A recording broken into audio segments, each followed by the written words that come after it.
You ever wake up in a luxury Italian villa with a hangover that smells like ancient history, fresh espresso, and a faint trace of sandalwood? I have. That's where this story begins. Ischia, Italy. The kind of island where even your regrets wear linen and drink wine. This place has it all.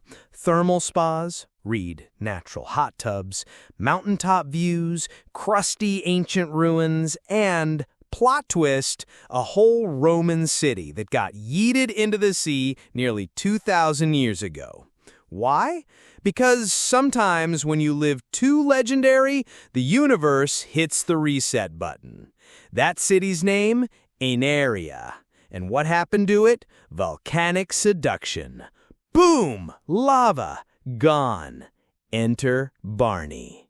I had heard whispers. There's a sunken city, they said. You can see it through a glass-bottom boat, they said. You can touch history, they said. So, naturally, I booked the first hydrofoil from Naples, packed my finest aquatic-themed suit, and headed straight to the Bay of Cartaramana.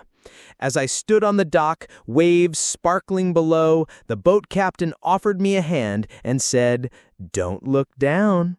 To which I replied, "Bro, I only look down from my penthouse." Cue sunglasses, cue boarding. The boat had a glass floor. Underneath, not just seaweed and fish. Nope, literal columns, brickwork, wooden planks from a 2,000-year-old quay. It was like watching ancient Rome rise up through blue silk. Let me break it down for you, bro style. Romans build sexy port city. Volcano says, "Not today, Caesar." Boom! City sinks like a bad Tinder date.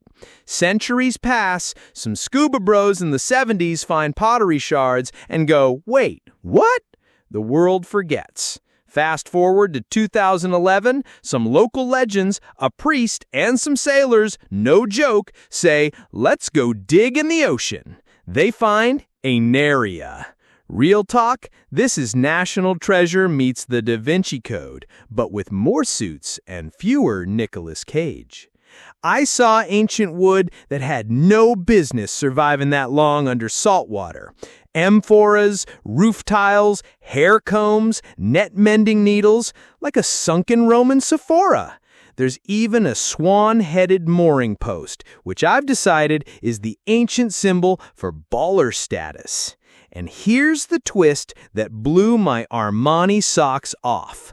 Everyone thought the Romans never really lived here. Historians figured they were too freaked out by the volcanic vibes. But guess what? They did live here. They thrived. They built homes, roads, baths. They sipped wine. They traded goods. They flirted in mosaic-floored shops. And then, bam! Nature hit Control-Alt-Delete. Now archaeologists are out there, diving in every summer looking for the rest of the city. They're using high-tech sonar, 3D reconstructions, and straight-up hustle. This isn't a museum. This is underwater archaeology in real time, and you can actually go watch them do it. You, in a snorkel mask, looking down at forgotten empires. So here's the question I asked myself as I stared into the deep blue beneath me. What if the Roman version of me stood here 2,000 years ago? What if, in his own tailored toga, he watched the ocean rise and thought, "This is gonna be legend. Wait for the pyroclastic flow. Dairy."